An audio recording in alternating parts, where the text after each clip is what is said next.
Hello, everybody, and welcome to this episode of the Closers Podcast. I'm your host, as always, Mark Alvarado. Joining me, as always, is Quinn, the Mood Dog Kalani. Ah, woo! And for the second time, joining us is special guest Gabriella Elwell, Gabby the Gator Elwell. I don't know how to do a gator sound, but there you go. You asked for an animal name, you got an animal nickname, the Gator. Because I figure you're from the Bay Area. SFSU's a Gators. No, Gators. I don't. I strongly dislike SFSU. That was the first thing that popped in my head when you said Gabby the Gator was SFSU. Why? Why do you hate SFSU? I don't understand. You know, Is it a hometown thing? Is it like No. because it's like the most closely? not in linked the school? slightest. Not in the slightest. A business, the purpose of a business is to provide a good or a service. And if you cannot do that well, why are you a business? So as much as I understand and respect everyone's decision that chooses to go to SF State, it's just one of those things where it's so impacted. I don't believe the quality of education is as good as it could be. Dang. Well, look, it was between either the Gator or the Gopher, and I was like, look, I'm thinking of G names, and I don't know, so I was like, all right, Gator just sounds the best. You know, I dig it. We'll just disassociate it from SFSU. Gophers are important. They're like nature's weathermen. It's true. I agree with that. But today we're going to be extending and adding on to our series, our 3-part series on cults. I talked about Jonestown a couple weeks ago. If you want to go back and listen to that episode before this one, I highly suggest it because I believe Jonestown definitely translates and is like the first step in what ultimately ends up being the Waco event, the tragedy, whatever happens with Waco. Would you agree, Quinn? There's definitely, there's a correlation. Yeah. So Quinn is going to be discussing Waco and the Branch Davidions in this episode, and then the next one, Gabby's going to talk about NXIVM. I got the name down, I believe. That's right? NXIVM? Yeah, great. You're correct. It's not perfect. Roman numerals. It is. It's NXIVM. not Novivum. Novivum. Yeah. Okay. So I think we should just jump into it. Quinn, take it away. What do you got for us? Okay. Quick disclaimer. I'm on the ass end of my quarantine, so you may hear a slight chirp in the background. That's a faulty smoke alarm. It is what it is. Deal with it. So the prologue to Waco and what will eventually become Waco and the climate surrounding it. If Waco is the eye of the storm, the hurricane around it is built by Ruby Ridge. And Ruby Ridge, for those who don't know, August 21st, Randy Weaver, a white separatist alt-Republican, gets into a standoff with federal agents. For some time, U.S. Marshals had been monitoring Randy Weaver for months based off that he had escaped an illegal gun charge. He was selling shotguns, and he had been quite vocal in anti-government rhetoric. After some time in the surveillance, the family discovers the feds are camped out, hiding in the woods. A chain reaction happens, resulting in the death of the Weavers' dog and their son at the hands of a U.S. Marshal. Naturally, the feds call for backup, and they descend upon Ruby Ridge, and they have a kill on sight order. Randy Weaver attempts to see or recover his son's body in what was the 11-day standoff. As he tries to sneak out from his cabin, sniper fire leaves him wounded and forces him to return. A wayward shot intended for Weaver rips through the cabin door and kills his wife instantly as she is struck in the head while holding their 10-month-old baby.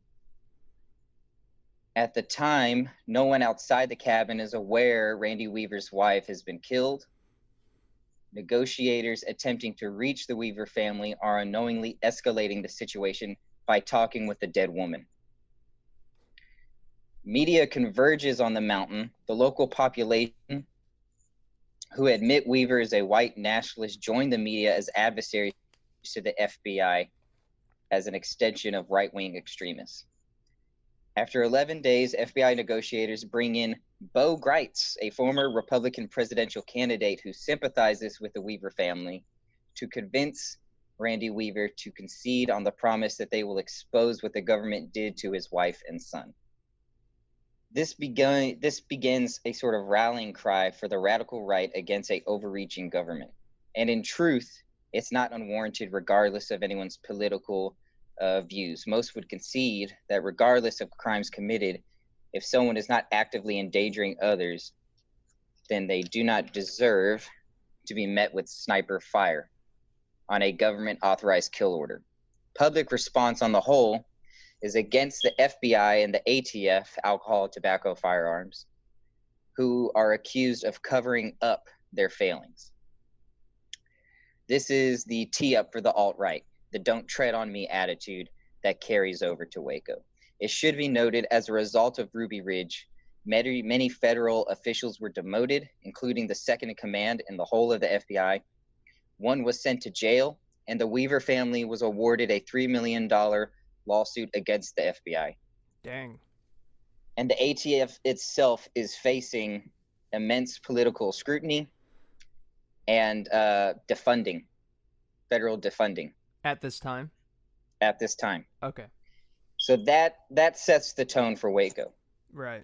So just to recap, so basically the federal government damn near massacred this guy's family at Ruby Ridge. Yeah, they killed his son and his wife. Okay.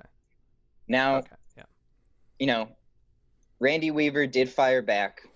Mm-hmm. There was conflict. Yeah. But you know, to what extent was the actions merited? You know, that's I guess up for debate. So, moving on to Waco. David Koresh, born Vernon Howell to a 15-year-old mother in a turbulent and abusive household, without a real male influence in his life, a tangible father figure, David finds one in Scripture, in God.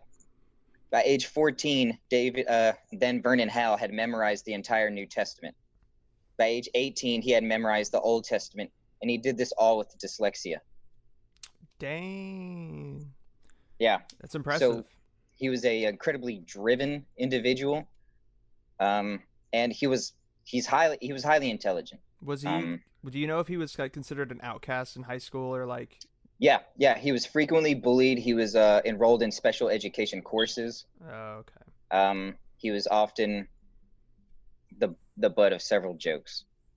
That's a very light way to put it, I can imagine. Yeah. So David Koresh came to the belief in his adolescence in an attempt to find purpose, to build, you know, his own calling, to build purpose for himself. He had come to the belief that God had came to him and told him that he was the Messiah. In his travels as a musician, which was his first love, his first calling, and he was a really good one at that. He played guitar. Oh. And he sang, and he ripped. Oh, dang. Yeah. Dang. That's cool. David discovers the Branch Davidions, who are a Christian sect broken away from the Seventh-day Adventist Church. The doomsday notion that prevails throughout the Waco narrative is a pre-existing notion before David Koresh. Okay. The Mount Carmel compound is set up as a sanctuary for the Davidions to live in modesty, free from the temptations of the world as they await revelations, which they incorrectly assume will take place in 1959. In fact, the Davidions were established and living in Waco since 1934, wow, in peace with the local population and local government. David Koresh arrives in 1981 and is immediately taken to by members of the church for his enthusiasm and theological intellect. By 1987, Koresh has assumed command and control of the Waco Branch Davidions. The name of David Koresh is self-anointed. As I previously stated, Vernon Howell is his real name. But he believes that he's the genealogical descendant to the biblical kings of David and Cyrus. Koresh is itself the Hebrew translation of Cyrus. He's often mischaracterized as believing himself to be the second coming of Jesus, but in fact, David believed that he would pave the way for the second coming. He would essentially clear the roads. He was not the second coming itself. David begins to preach the 7 seals, which is a reference to the book of Revelations, where the 7 seals are broken, bringing about the apocalypse and the salvation to follow, that Koresh and his followers were the ones to open those seals. That's what he believed. The Waco compound enforces living in modesty with no running water and no heat, no electricity from the city. I can relate to that. Jesus Christ. No electricity from the city grid. Everything was ran off generators. Damn. Oh, Jenny's. that's what they call generators in Texas? Got my Jenny. Got my Jenny. The women who lived there lived in modesty. They were completely covered, with the exception of their faces and stuff like that and hair. They were makeup free. The Branch Davidians were a diverse group. There's by no means were these, wayward, poor individuals. They included socialites from Hong Kong, Harvard lawyers, and a professor of theology from the University of Hawaii.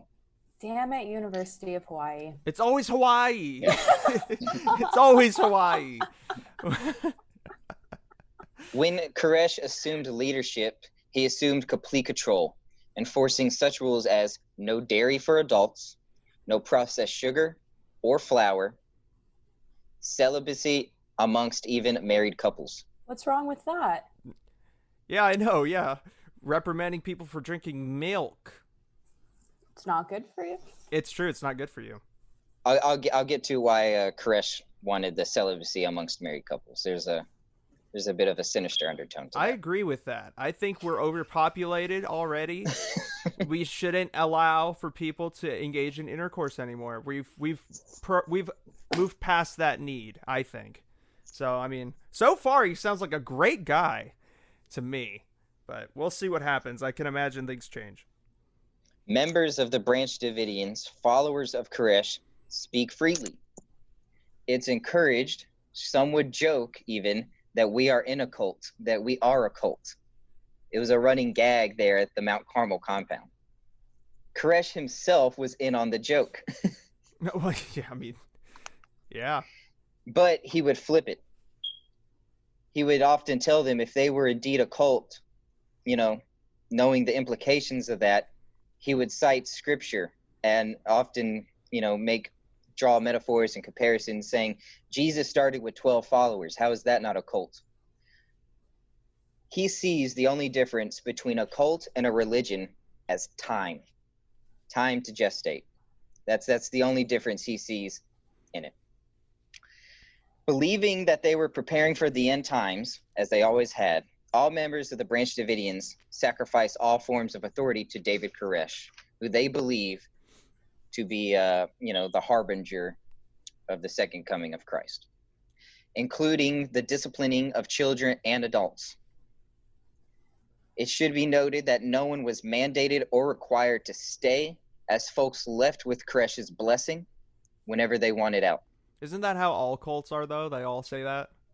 Like, I know Jonestown, like that's what Jim Jones said, like to the media and stuff. Like, oh no, everyone can leave, and like. Yeah. There are interviews, recordings of people who said, when the Branch Davidians started going into a certain direction, and they expressed to Koresh that they wanted to leave, he gave them their blessing. He was like, "You can leave. You can go." Wow. Wait, Marco, how much knowledge do you have about Waco before we started this? About Waco? Mm-hmm. I looked at a couple articles that Quinn sent me and watched a couple interviews with people. What about you, Quinn? Well, I mean, I did about 2 weeks of research. I guess maybe before the start of this project. Oh, before the project at all? Yeah.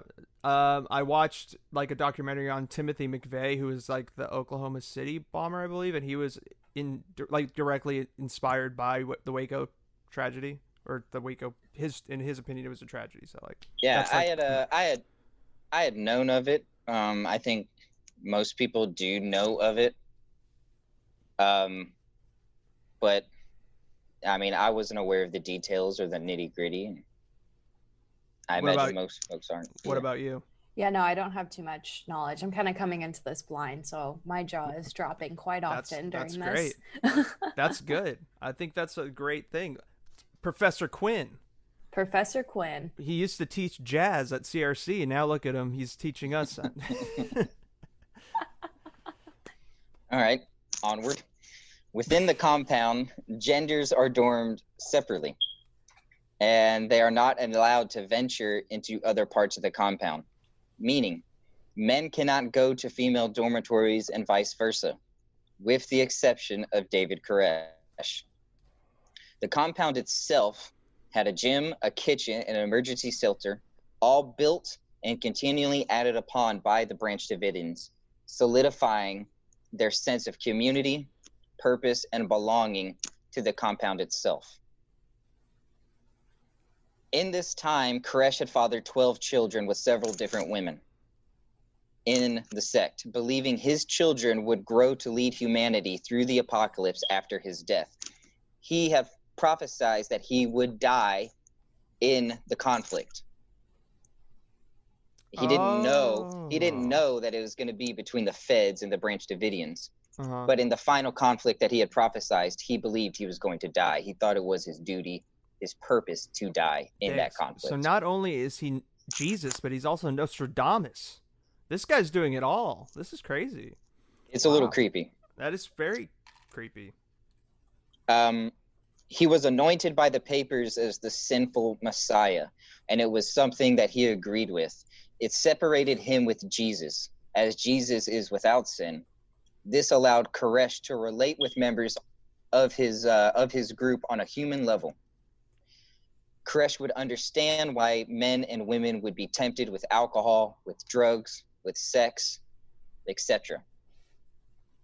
Koresh would tell the women that God had chosen them, woman X, to be his wife, giving them a divine purpose. So that's the bait and switch. That's setting them apart from the rest of the group, making them feel special. Yeah. Many of his brides are around the ages of 14 to 16. Oh no! Big yikes! What year was this going on? From around 1987 to about 1993 is the gap from when he becomes like leader of the Branch Davidians and when Waco, goes up in flames. So what's the legal age of consent? Because I know some states it was around 15. It was around 15 in Texas at the time. Seuss. That's what I got to say about that. Yeah, Seuss, they would. man. So there is one instance reported, and I watched an interview that Koresh slept with an 11-year-old member of the Branch Davidians. Oh my gosh. The 11-year-old girl was delivered to Koresh by her own mother at a motel in Waco. Ew. That's so fucked up. Jesus Christ. Yeah. So, that kind of sets the stage for what we're going into the siege. There's rumors of sexual abuse that is, coming out from people who have left the compound, who are then, going to the Feds. And there's also illegal guns being sold by the Branch Davidians at gun shows, modified weapons. Yeah. So that's drawing the attention of the ATF. Following reports of sexual abuse, child abuse, an investigation is launched. That is concluded by investigators to be inconclusive. When they actually go to the Mount Carmel compound and they investigate, they find no evidence of either sexual or physical abuse amongst the children, or this armory of weapons that they're rumored to have. Though reports of illegal guns being sold at gun shows by the Branch Davidians are backed by a UPS driver who discovered he was delivering grenades to the compound. While we're on this, go support UPS. Yeah. Or USPS, sorry. Yeah, USPS. UPS is fine. Yeah, dude. UPS is fine. You have Theo Drew driving up. I mean, like, bro, there's some crazy shit going on over here. So that draws the interest of the federal government. Surveillance begins, and a mole is planted in the Branch Davidians with the goal to discover the abuse or the armory of guns. And this is after the official investigation.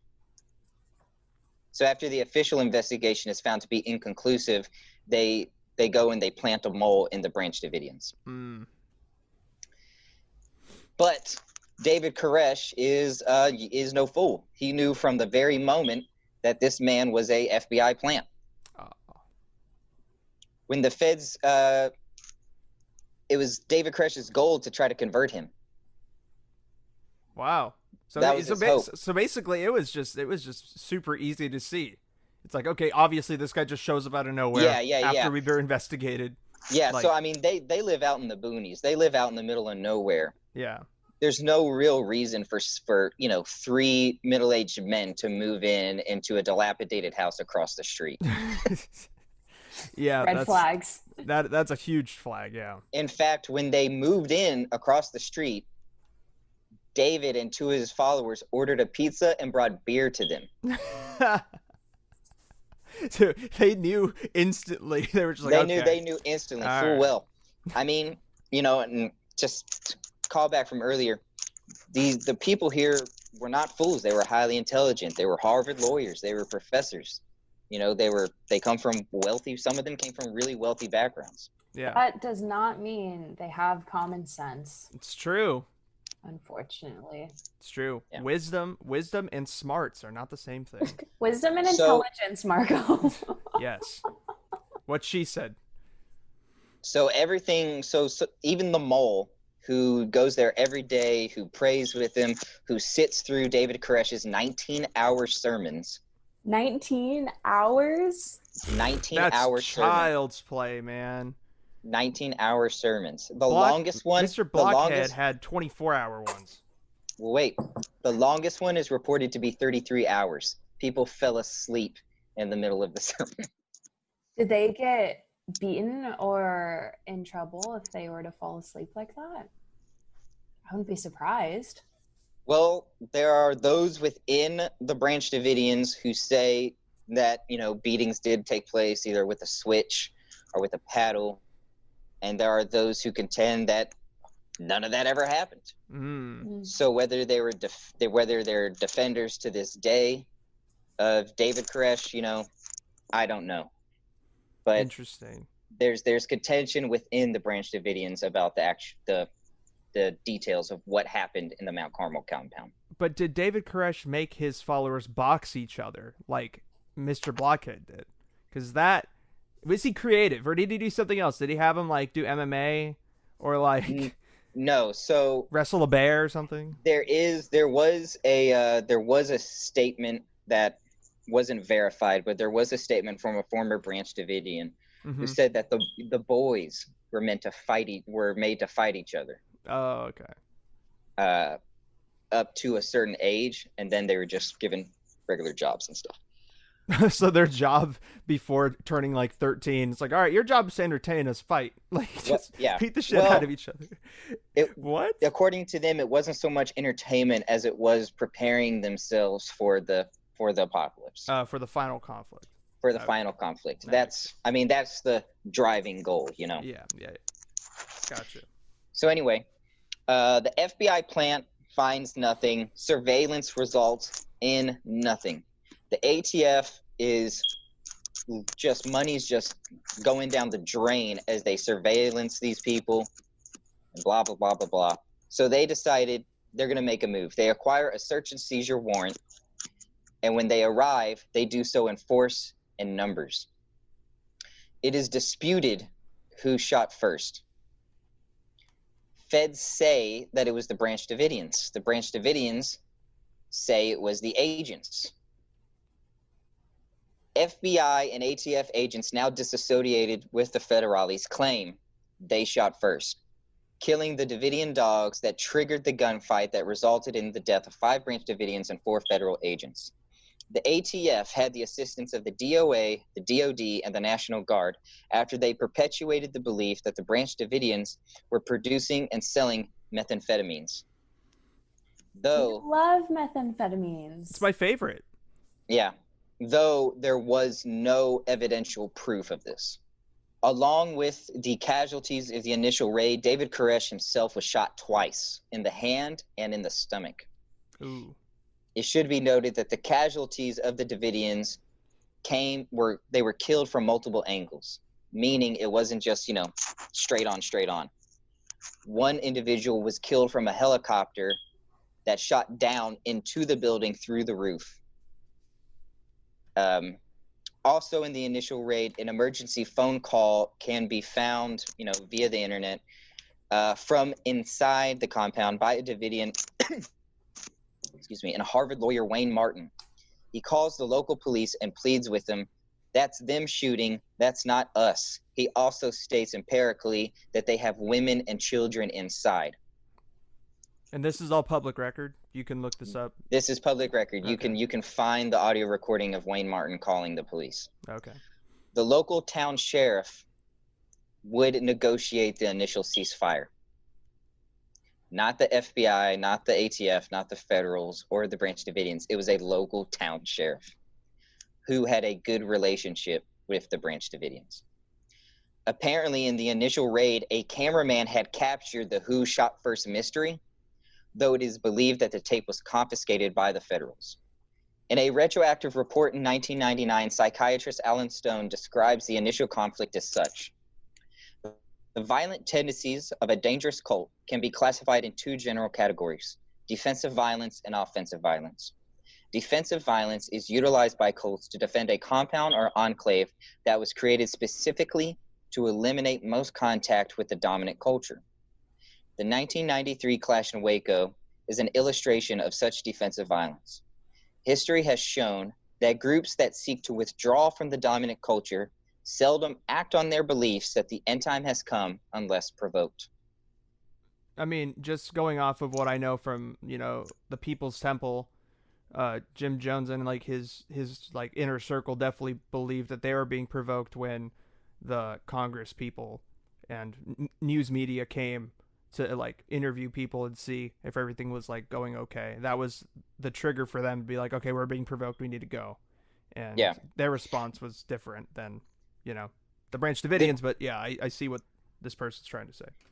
Yeah, I think what he's looking at is the multiple investigations into the Branch Davidians and David Koresh up to that point had resulted in fruitless endeavors. And while those could have been viewed as provocations, the Branch Davidians did not respond in force. I see. So okay. I think that's what he's looking at. Oh, okay, I see what he's saying. To note, the FBI relieves the ATF of command, but the FBI is splintered into 2 groups themselves, the negotiators and the tactical response. They are at conflict with each other philosophically. The tactical response team, the hostage rescue team, it is their belief that a show of force, the use of fear, is the most effective way to not only reach a conclusion of standoff, but is also the prevailing way to police in the nation. Negotiators obviously believe the opposite. That is their mission to, result in 0 human casualties, to just secure life. FBI cuts communication between the Davidians and the media. Koresh had already given phone interviews after the initial conflict. What ensues is a 51-day standoff. Initially, David Koresh makes a deal with the feds that if they promote his message nationally, that they will surrender, but it backfires. The public narrative from the message that the FBI pushes out there is Koresh is a pedophile and a loon. Well, and and quite frankly, it embarrasses him. As it should. So he breaks away from the deal. Yeah. At this time, day 3, Many believe David Koresh will succumb to his wounds. He's running a fever, he's delirious, and he's in and out of consciousness. By day 10, the Davidions release a tape to the FBI, hoping it will go public, with statements from the Davidions that they were not being held against their will. David Koresh also, sort of recovers in this time, miraculously.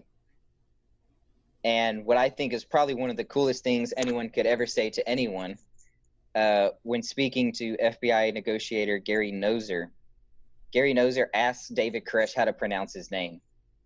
And David Koresh responds with this. Gary, have you ever heard someone die before?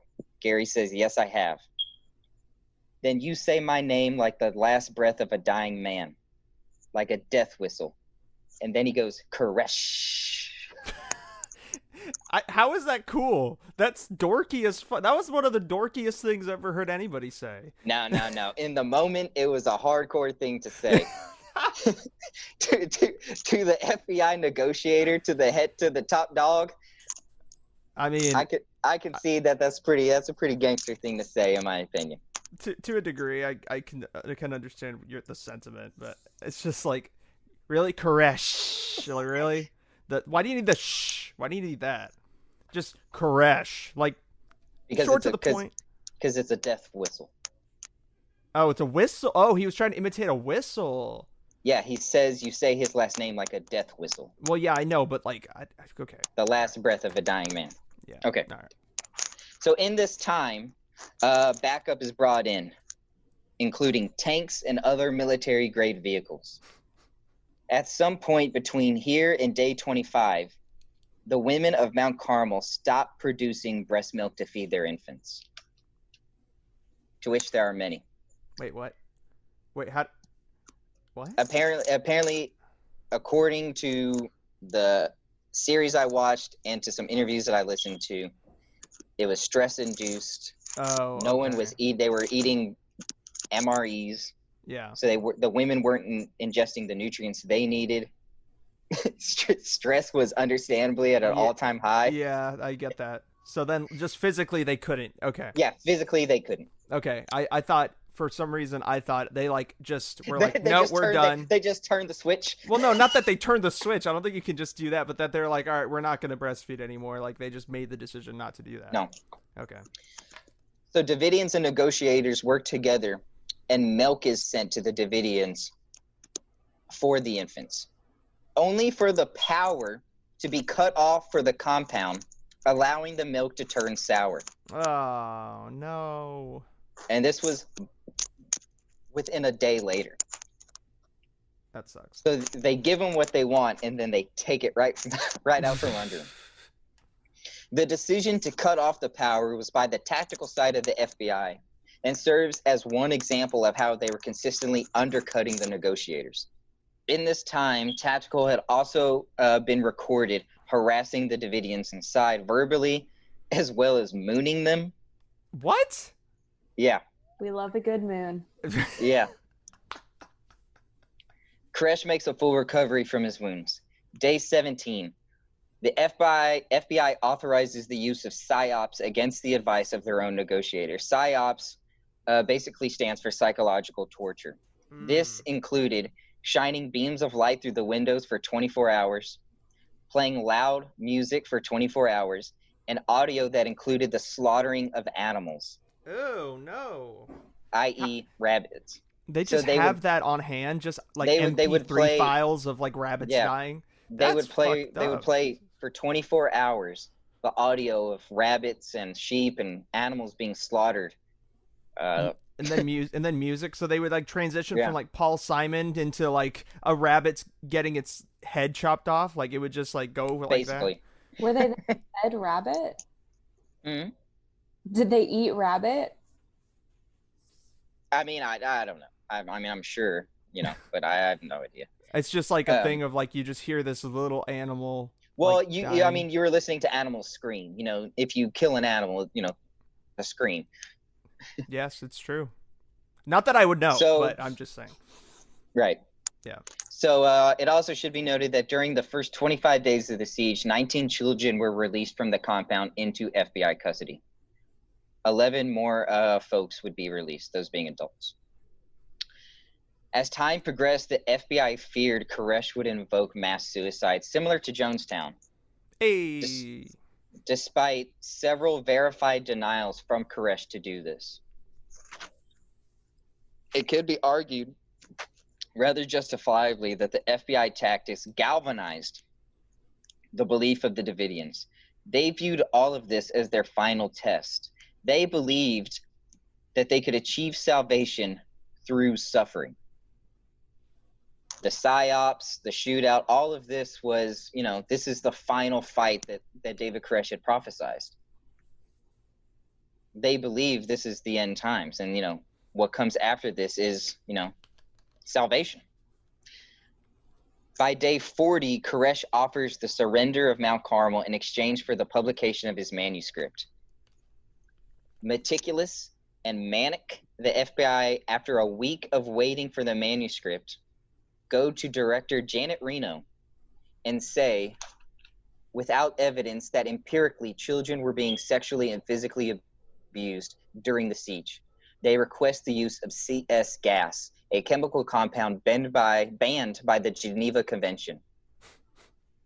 The chemical compound is itself considered a crime of war to be used. Permission is granted. Day 51, the final day of the siege. The FBI has no more patience for Koresh or his followers. Using tanks, they plow into the compound, releasing the CS gas. CS gas is extremely flammable. Many of the women and children hide in an underground shelter. They didn't foresee that the tanks would plow through the building, that rubble falling down upon them would trap them inside the shelter. They didn't foresee that CS gas would find its way into the chamber, and so would the flames, essentially creating a oven for the people that were trapped inside. Yikes. The FBI believed the gas would force everyone out. Only 11 people fled the building that day, none of which I can confirm were children. Within minutes, the entire compound was engulfed in flames. Through the rubble, some were found to have died via gunshot wounds. Many believe these were self-inflicted or mercy killings amongst the Davidions to spare them from a crueler death. Koresh himself was found to be amongst them with a bullet wound to the head. In total, 76 people, all Davidions, died on the 51st day, a third of which were children. The Waco siege was highly publicized. Many people, like Ruby Ridge, came to support the Branch Davidions. One such individual was Timothy McVeigh, who 1 year later, to the day of the Waco tragedy, committed the Oklahoma City bombing terrorist attack. Retrospectively, the FBI is highly criticized by the majority of the population for the handling of Waco. It is my personal belief that total bloodshed and loss of life could have been avoided. I do not condone or endorse the actions of David Koresh, nor do I subscribe to his ideology. But in my estimation, the blame falls upon the shoulders of the federal government, who acted in response to dubious, unproven claims, whether believable or not, with a show of force disproportionate to the situation, and showed an overall lack of pragmatism, empathy, and intelligence that resulted in the unnecessary deaths of over 80 people, FBI and ATF included. The fires of Waco remain a beacon to anarchists and what some would call anti-government, anti-authoritarian, right-wing extremists, and what is a perversion and distortion of a conflict between church and state, and a misunderstood commentary lost in translation about the militarization of the police that plagues us so today. And that is my Waco presentation. Wow, that was beautiful. That ending, very, very, very timely, I would say. I'm sad now. Go about my day.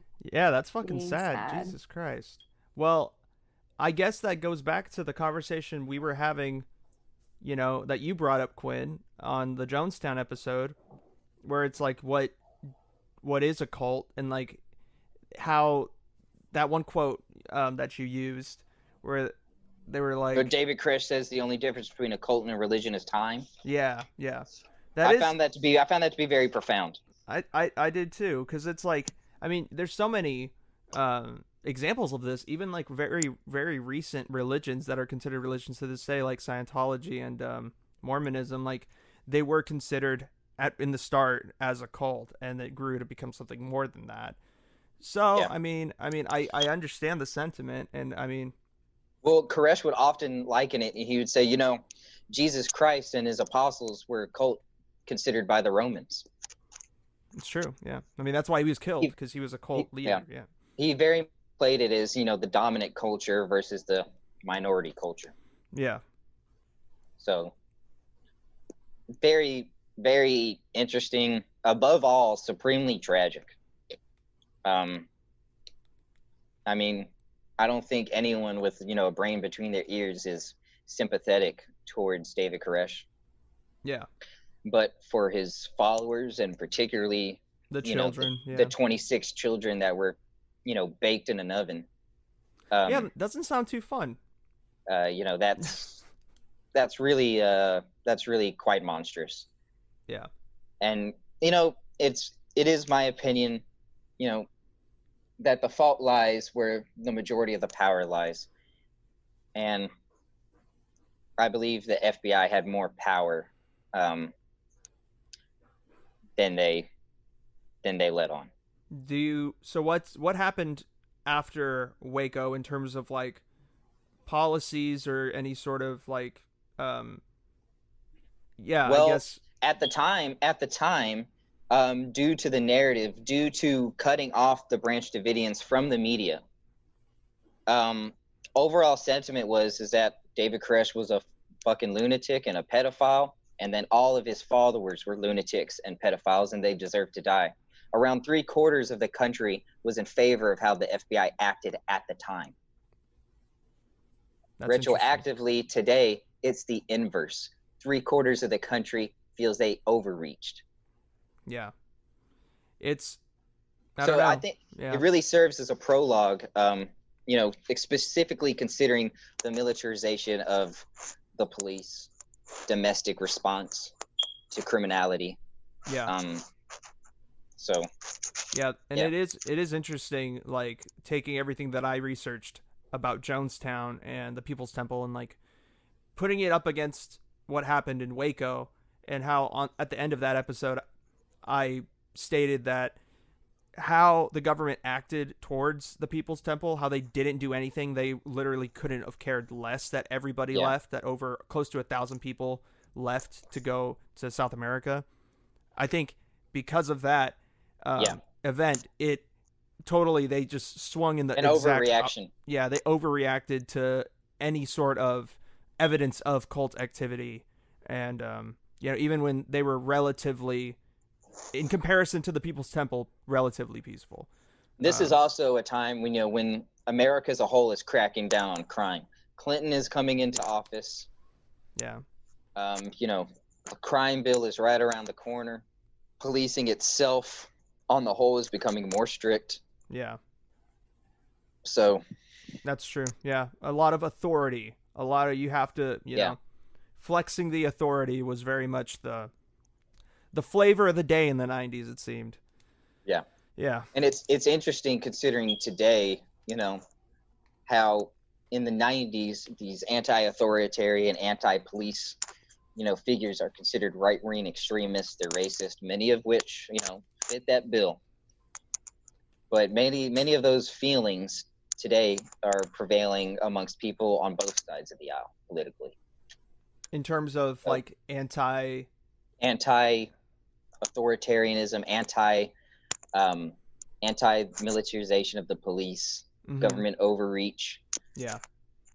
The protection of civil liberties is very much at the forefront of both far right and far left politics. So it is interesting. I don't think a lot of people look at Waco through that lens specifically, when in terms of like protection of civil liberties, because a lot of those people who were victims in that case were pretty far right leaning people. So I feel like in terms of people on the left who kind of see things similarly in terms of civil liberties being protected. I don't think their first, example of something going wrong is Waco, just because of political ideological differences. But well, we have a tendency to demonize, the other side of the political spectrum, solely for their political ideologies. But much like other things in life as well, when you get down to brass tacks, there are some commonalities there. Yeah. Often case it's where people diverge politically is the response to that commonality. Yeah. So I don't know. One of the most tragic days in American history, I would say. Yeah, you think so? Yeah. It's crazy how a year from then to the day, right? Oklahoma City bombings. There's footage of Timothy McVeigh amongst the people and media at Waco, at the Waco siege. I've seen that. Yeah, where he's just like, "This ain't right. This is bad." Yeah. Crazy. So, I personally believe that he perverted and distorted and misconstrued the entire situation for his own fucked up gains. But it is what it is. Well, I mean, yeah, I guess to a degree. Gabby, do you have anything to add? I'm just wrapping my brain around all of this. I guess we've talked about this before, but just what makes Waco a cult versus a group, or just a group in general? Because when I've talked to people about it, I mentioned, oh yeah, we're doing this series and we're including Waco and the cults, and people are just like, why would you consider this a cult? It is interesting, and I think that's what makes it important, is because that people hear that word cult, much like I said in the beginning of the first episode we did, and there's so many things that come to mind when you hear that word cult, and how popular that term has become, and it's used as such a blanket statement or a blanket term now to kind of demonize and label sides that we don't like. And when there's really true instances of cult activity that are truly harmful and dangerous, like with the People's Temple, and then some that still are dangerous to a degree with the Branch Davidians in terms of pedophilia and things like that, things of that nature, and selling illegal weapons. But the response is what's so different, and there's a lot of nuance, I think. It should be noted that the Branch Davidians are still around today. Oh, are they? They're still a church. There's they're at Waco. They have a memorial to the Waco site. Wow. I didn't know that.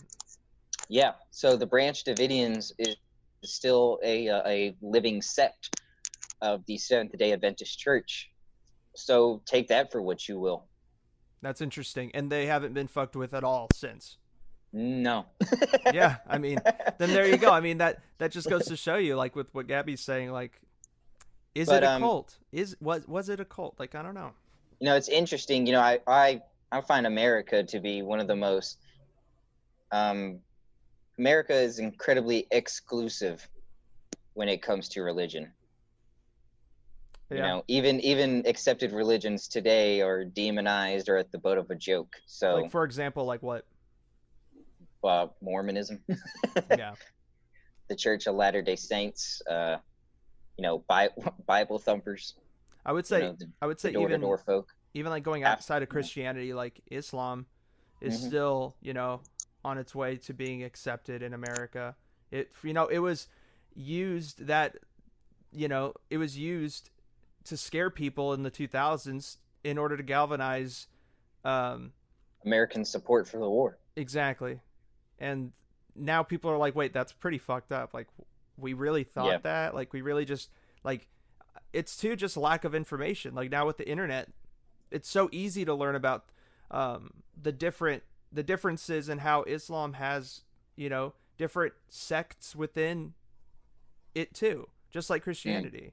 And how there's a lot of there are traditionalists in Islam, just like there are people who are, just like there's Christians who are very, very traditionalist. Yeah. And vice versa.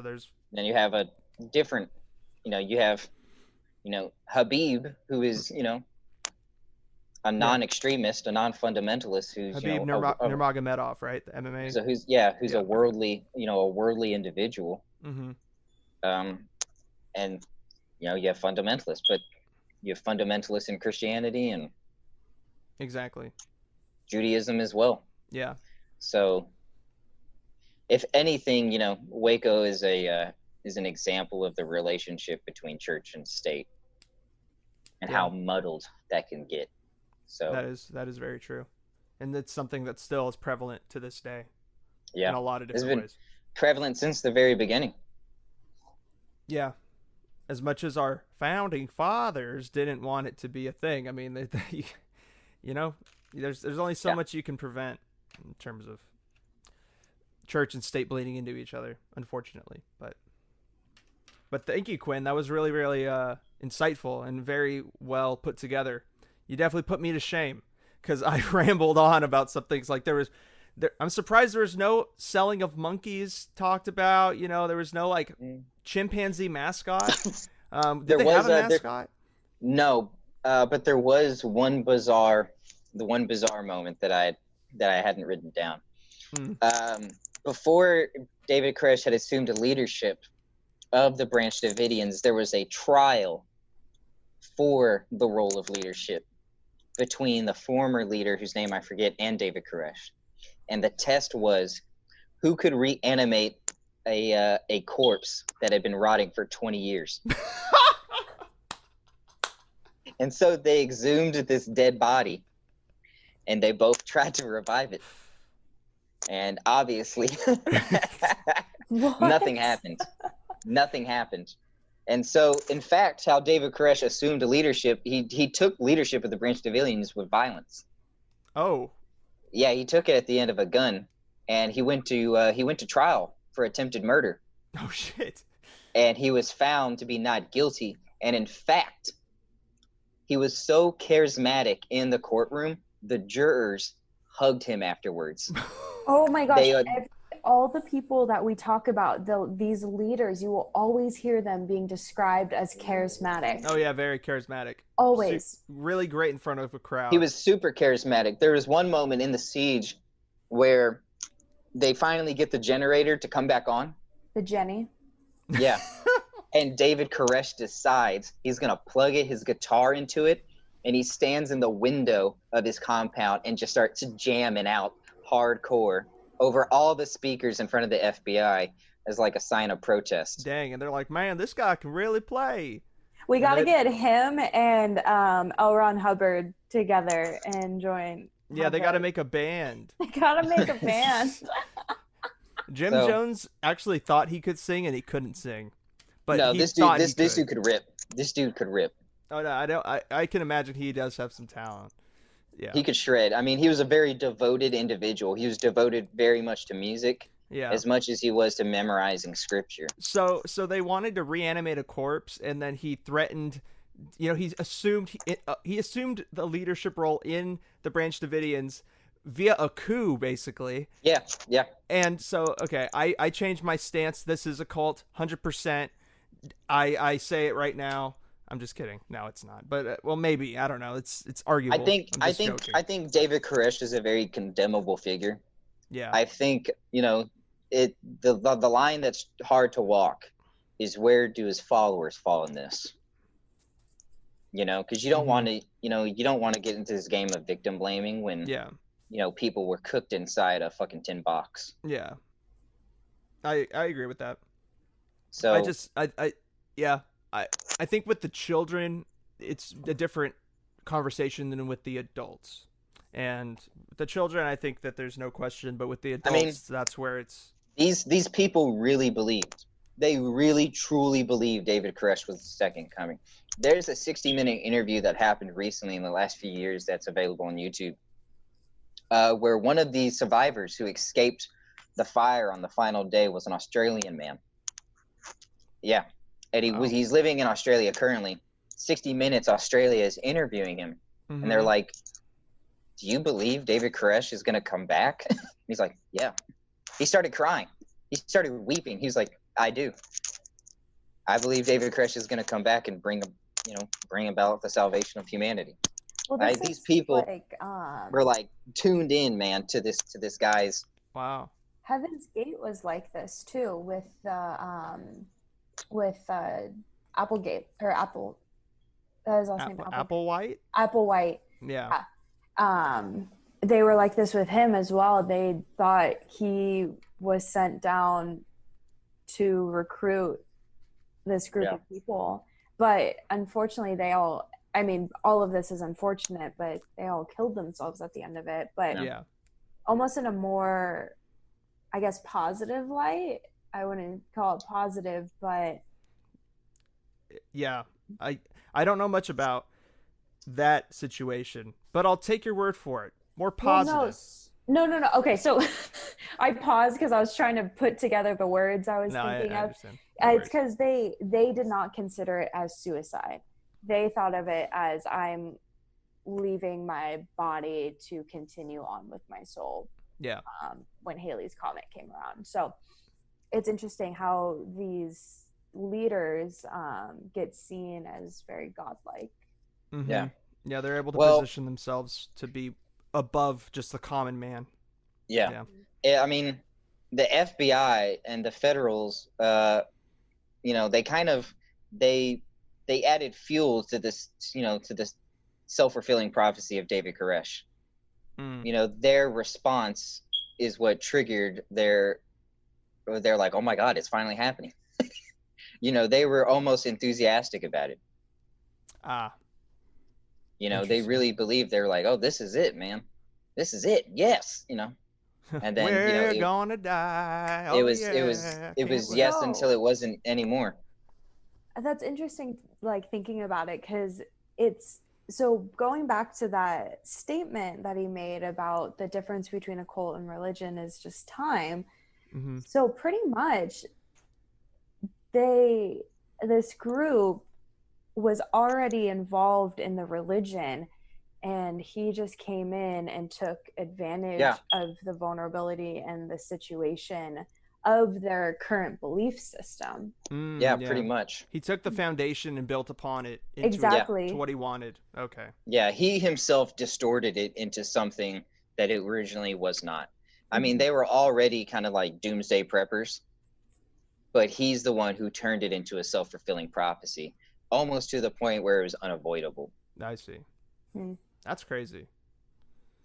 But very informative, though. Good job, Quinn. You get a round of applause. Yay! All right. Hooray. Good job, Quinn. Yeah, very, very good. Thumbs up, 7-Up. Do you guys remember playing that game in school? Yeah, I was always horrible at it. I always looked at people's shoes. See, I never would have thought to do anything like that in school. Like, I wasn't that. I would do the thing where I like kind of had like one eye out. I would always have one eye open and like looking out, and like I cheated too. That's like my way of doing it. But it's impossible not to cheat in that game. The temptation's too strong. Yeah, it's true. Temptation, common theme through these 3 episodes. Is it though? You didn't, well, kind of, but you didn't talk about why they couldn't have marital sex. This is true. Yeah. Forgive me. So David Koresh believed, the way he propagated it is, sex is in itself a temptation that takes you away from God, and so he accepted the burden of sex. As he put what a great loophole! Oh my God! As he put it, he accepted the burden of having sex. Man, and his goal was to sire 24 children, who would then lead the world into this new thing. Wow, you're right. This guy was smart. Like, what the fuck? He was. Dumb, I mean, maybe, but smart. Dumb but smart. He was, you could say he was dumb, but he was also intelligent in his own way. Very intelligent in his own way. A master manipulator. I mean, anyone who can remember the entire fucking Bible with dyslexia at a time when dyslexia was in itself not really counted as an ailment. Yeah, it's a disability. Yeah. So I feel like the more we get like deeper down into this guy's personality and how he took over and whatnot, it's sounding more and more like a cult, like very surface level. Yeah. It just sounds like a fundamentalist group. Yeah. But as we find commonalities between Koresh and other cult leaders that we've discussed, Blockhead, there's just so many more similarities that can be qualified as cult-like. I think he for sure was a cult leader. It is possible that when David Koresh was at the head of the Branch Davidians, that it was a cult, but it is possible for the group to transition out of that after what happened at Waco. That is true. A lot of people don't think about it. I think they kind of had like a cult chapter.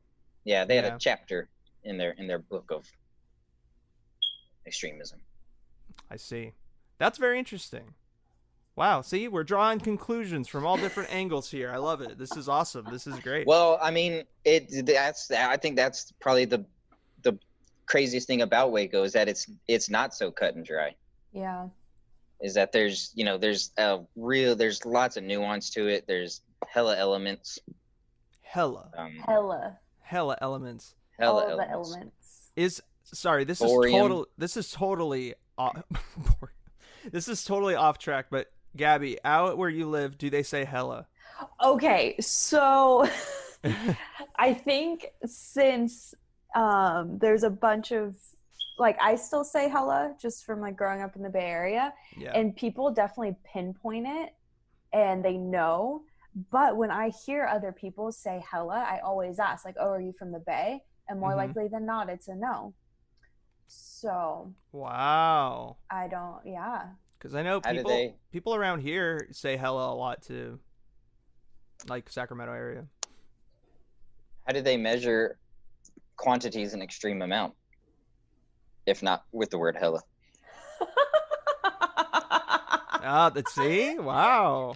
Quantities of extreme amount. It's just true. like that. Hella. Dude, how fucked up was this guy David Koresh? Hella. It's true. There's an overabundance of fucked upness to be found. I'll have to compile a list of Seattle slang from the locals that I know and see, because I feel like slang. You think Bay Area slang, like there's so many off the top of your head that you can name, or you can, but Seattle slang. I would have thought that Seattle even had slang like that's specific to Seattle. That's never crossed my mind. Like New York, Boston, like Bay Area, and LA. Those are and like Texas and the South. Those are like the regions that I was like, okay, they have their own.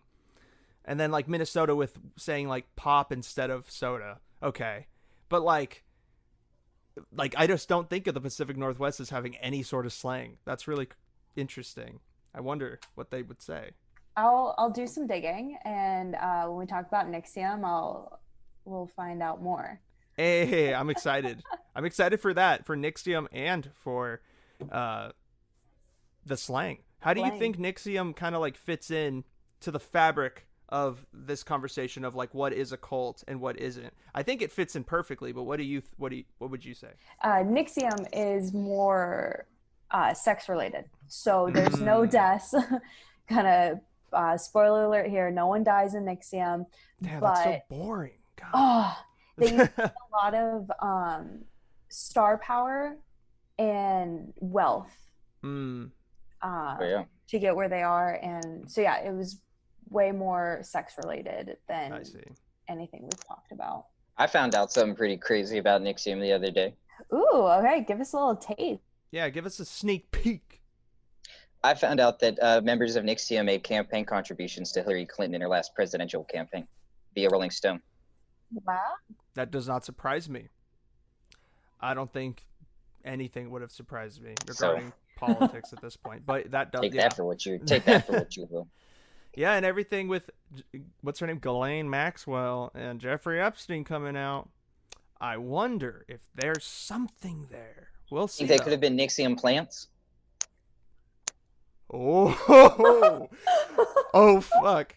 Dude, do you think they could have been? They could have been purveying young women for the NXIVM super elite. That'd be insane. I don't know. Is in fact NXIVM the Illuminati?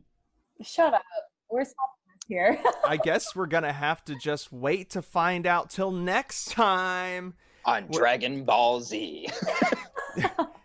Next week, we're going to conclude this series with the final episode, which is a great song by Asking Alexandria, by the way. The final episode of this series on cults with a conversation on NXIVM. Hope you enjoyed that little preview, because it's going to be a wild conversation. I can already predict it. I can feel it in my bones. It's going to be crazy.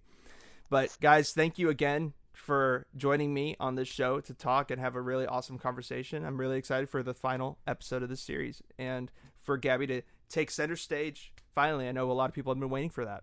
So I don't think anyone's been waiting for that. Well, I mean, you sent it to some friends. I could imagine they were expected to hear you talk more than just hearing this random dude from Sacramento talk. I know. Somebody asked, they're like, so like, how do you know these people? And I was like, honestly, I don't really know. I know Marco randomly from like 8th grade, 9th grade, and Quinn. Who the fuck is this guy? Hey man, super vague thought. It's if I could just make available like some sources that people, if they want to like do a deep dive into Waco. Yeah. Gary Noesner, who was the lead FBI negotiator for the first half of the Waco siege, the man who secured the release of the children, the 19 children and the 11 adults. He has a book, Stalling for Time, which details his time both at Ruby Ridge and at Waco. Mm-hmm. There's also an opposite side of the story that correlates with it, a book by David Thibodeau, who is one of the 11 individuals who escaped the Waco fire. And his book is called Surviving Waco. And I would also recommend, there's a anthology Netflix series right now, it's self-titled Waco, which uses both books as a foundation. It is it is dramatized, so take that for what you will. Yeah. But I I highly recommend it, if not for entertainment value, for educational value too. Sweet. Thank you for that, for talking about the sources as well. I'll make sure to put them in the description so people can go back and look for themselves, make it a little easier. But I think that's all the time we got for this episode. So we're going to jump to Weekly Rex, and then we'll get out of your hair. So here that is.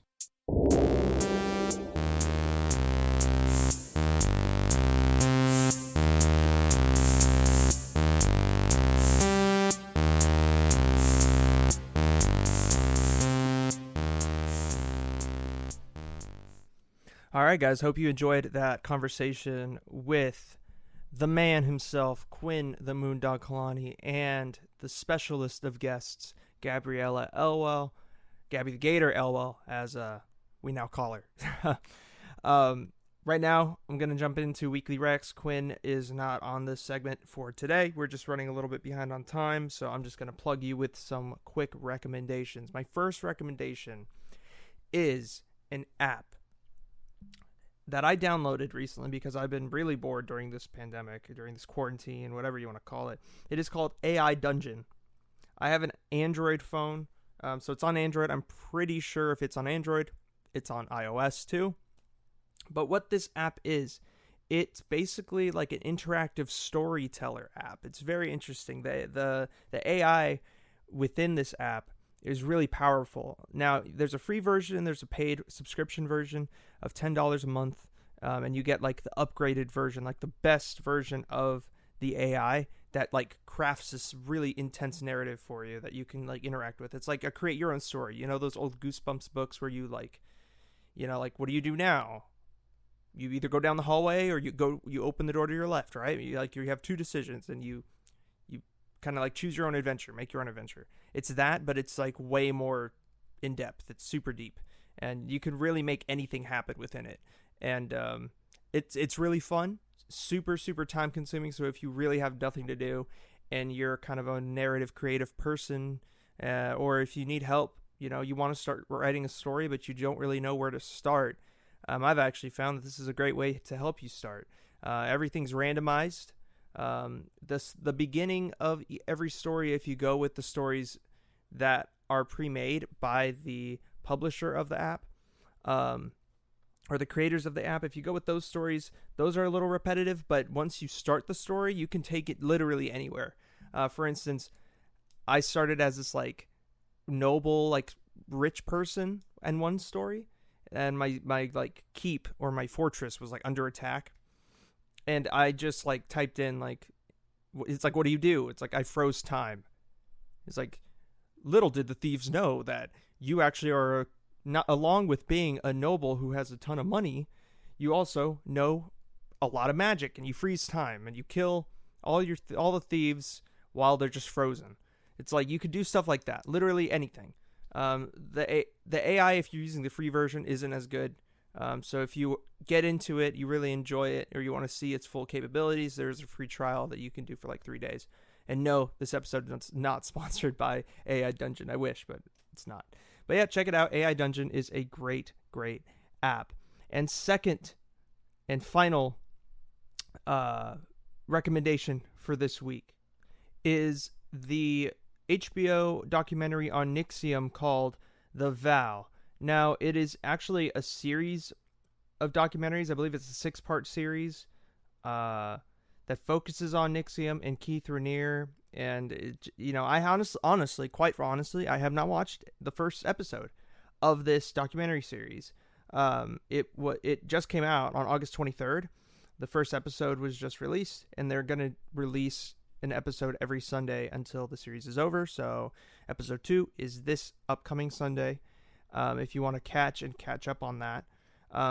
Why do I bring this up? Well, first, we're going to be talking about NXIVM, like we just said in the episode, in a couple weeks. And 2, from what I've heard, it's pretty good. I haven't watched it yet, but honestly, I would suggest to listen to or watch this documentary series, at least the first 2 episodes, before you listen to our podcast that Gabriella is going to lead, where she's going to talk to us about NXIVM.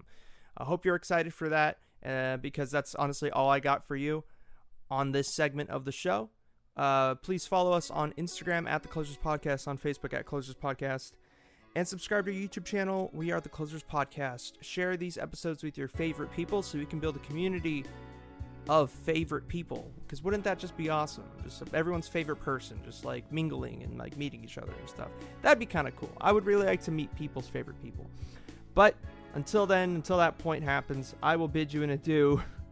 Love you guys, and I will be back on Friday to close out your weekend style. All right, take care, y'all. Bye.